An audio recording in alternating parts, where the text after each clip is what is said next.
Thancred's collapsed again.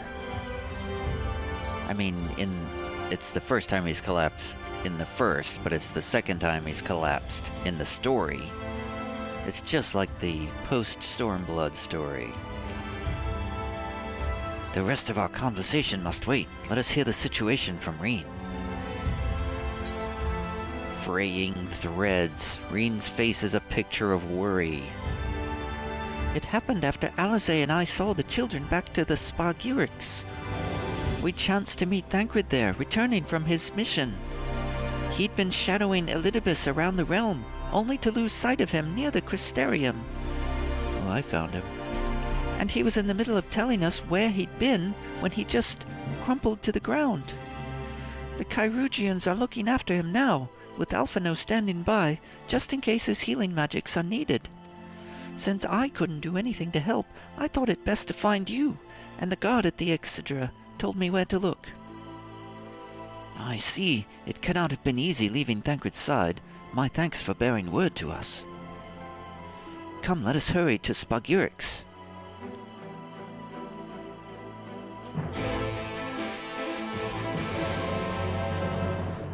How do we get down from here? To the Spargyrix. And this time I remembered to take my hat off so it wouldn't ruin every cutscene.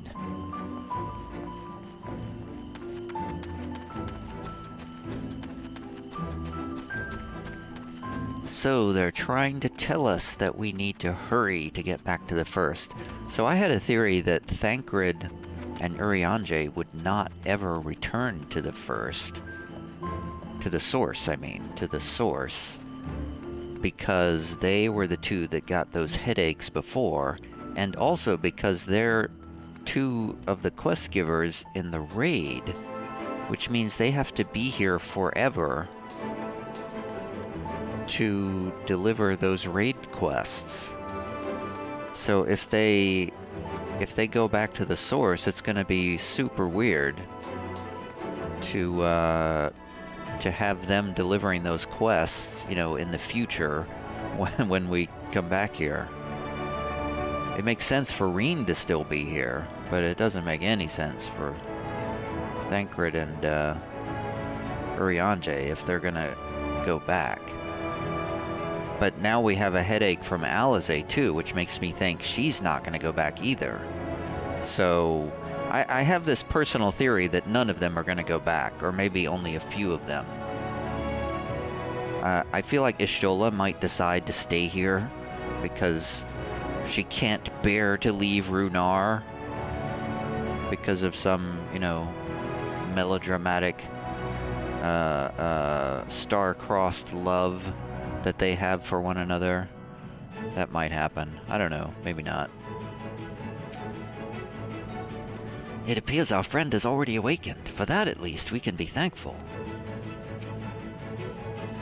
Reen found you then. We had just sent the children off earlier than planned, but they understood. I fear this bodes ill, and not just for Thancred. Thancred, shouldn't you be resting?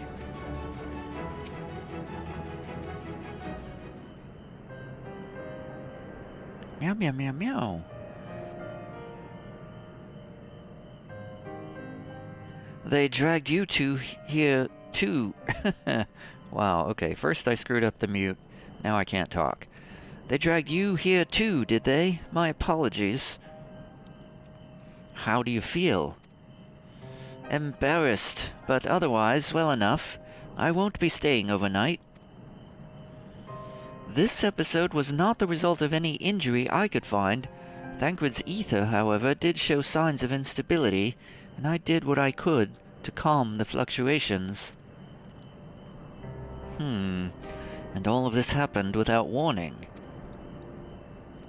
Not exactly. You will doubtless recall the time Urianger nearly drowned, and I gallantly went to his rescue. When his water-walking charm failed, he was tired, and were you? As were you when you got back.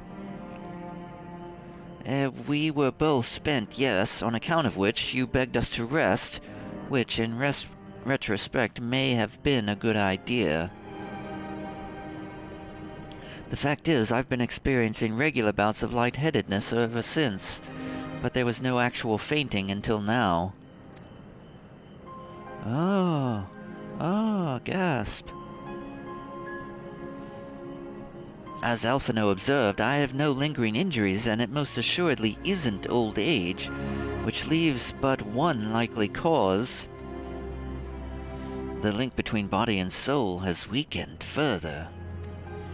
Time grows short. We must complete the spirit vessel with all haste. To that end, Tiav, might I trouble you to make a trip to the source? In addition to looking in on our friends' bodies, I would have you consult Kryl about our plan. If she has any concerns, we should at least endeavor to address them prior to proceeding. Okay. In the meantime, we should get back to laying bare Elidibus's plot. Thus far, I have learned this much, that in each of the places he has visited, there have been sightings of suspicious black-clad strangers. Moreover, the coming of these shady individuals has invariably coincided with some manner of misfortune. Beasts terrorizing settlements, blight ravaging crops, you know the sort of thing. All of which serves rather conveniently to make Elidibus's call for new heroes reverberate that much more loudly in the hearts of his audience. And you think these black-clad strangers are Ascians? I do, and I fully intend to investigate further, though for that I shall require additional feet on the ground. You can count on mine. Gods know I've been itching to get out there for a while. Mayhap Urianger, too, can be prevailed upon to join in your efforts. He has already provided copious guidance on the matter of the spirit vessel's construction. It is for Beck Lug and I to wrestle with the rest. Well, if you can spare the old boy, we may as well make use of him. I'll go and give him the good news. You'll do no such thing. However heedless you are of your own well-being, if you care at all for Reen's feelings, you'll stay in bed until you're needed. Alphino and I will find Urianger. Ah. Well. Okay. All being well, we will have news to share by the time you return. Safe travels, Tiav.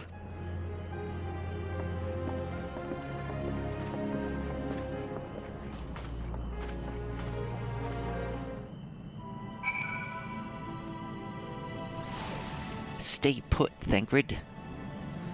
I know you cross the rift all the time, but please take care.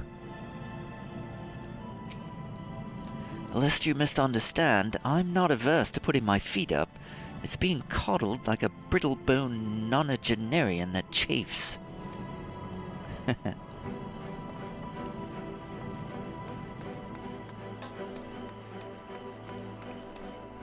Okay. Yawn. Back to the rising sands we go. Back to Revenant's Toll.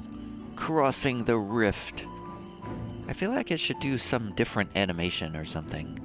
Some sort of different transition when we teleport back to the source. What is this quest for? This gives some sort of rewards. These catalysts. I don't care about those, I don't think. I think that's for a relic weapon or something. I don't know. I don't need it anymore, whatever it is.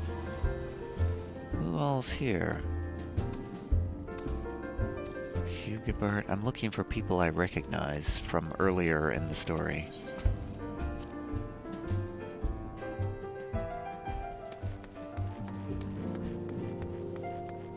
Isildur, how's it going? I confess there is not a great deal I can do myself, but I am no less determined to do my part. He's still working on recruitment. You needn't concern yourself with the affairs here in Eorzea. Yeah.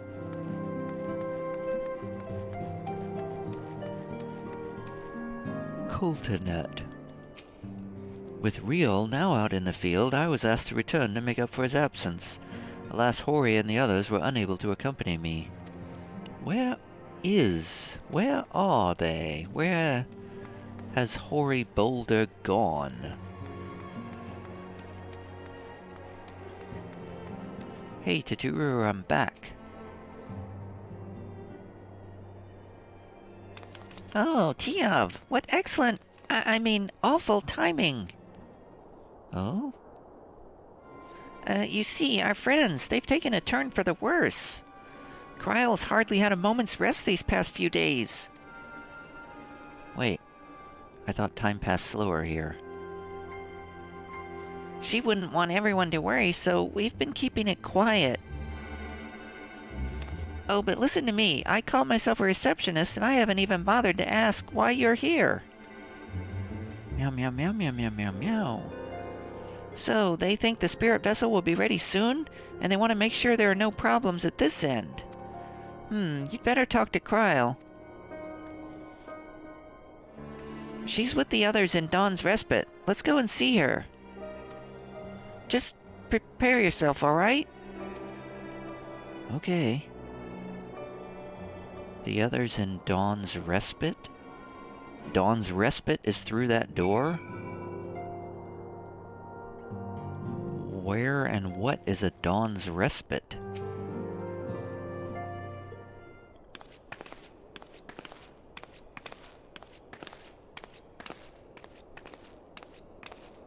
It's dark in here.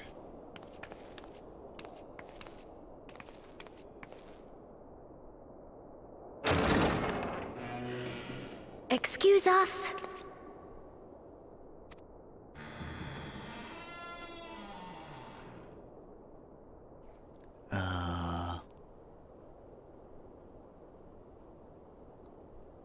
Is this Grim? This way.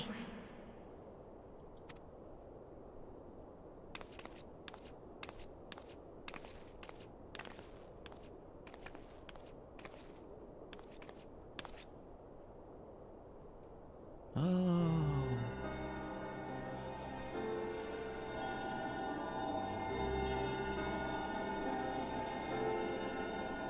It's the bodies.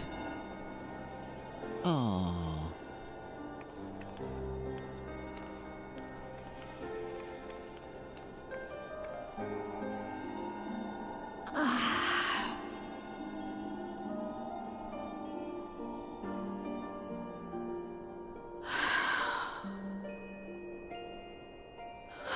I would rather you hadn't seen this. I'm sorry. We have urgent tidings.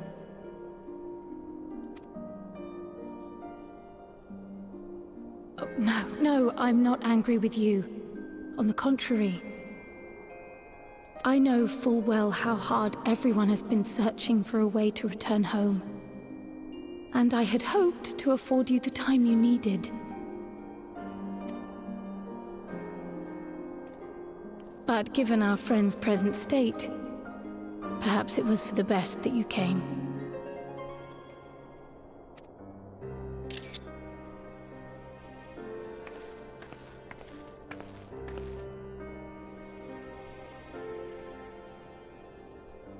Stiff and cold, all of them. As if they were made of wax. Barely alive at all.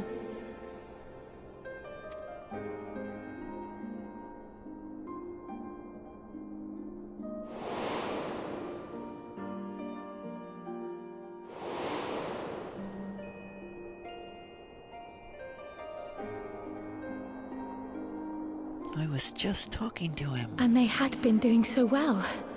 Save for occasional signs of etheric instability, they appeared to be in passable health. Then, quite without warning, things took a turn for the worse. A change for which even Master Matoya could offer no explanation. She could only remind me that the soul is yet an unknown frontier, and that much and more lies beyond our ken. But let's not lose heart just yet. At times like these, it is all the more important that we remain positive.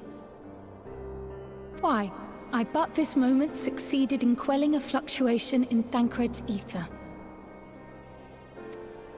And while the others have weakened, they have remained relatively stable. I believe I may leave my post for a moment. So come, let me hear your tale outside.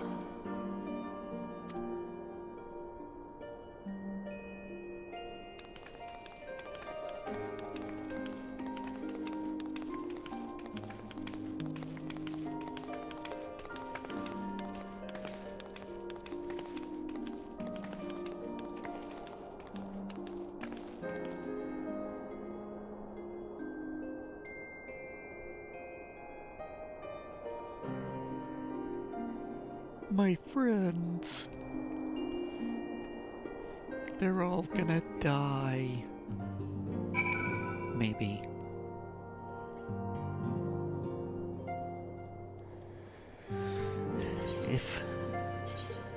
If only I had remembered to turn off the system sound so screenshots wouldn't click in the middle of cutscenes. As you probably noticed, we put them in night clothes. I know they're not exactly asleep, but it seemed like the right thing to do. I made them some new clothes for when they wake up, so they have to come back. And they will.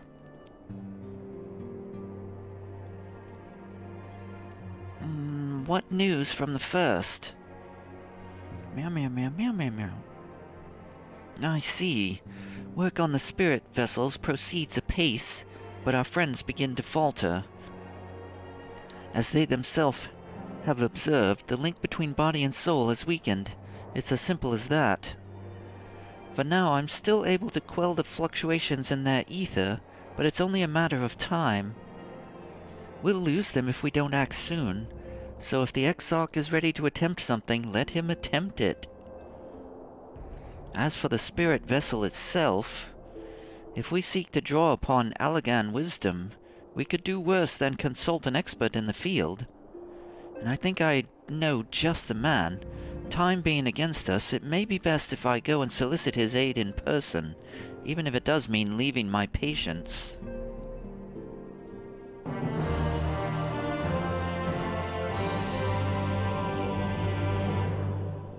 You've come a long way, so do take your ease while you can. But we're kind of in a hurry. All of our friends are gonna die if we don't hurry, Kryl. Who's this Allagan expert? Is it Graha Tia? Is that the expert? I guess we'll find out.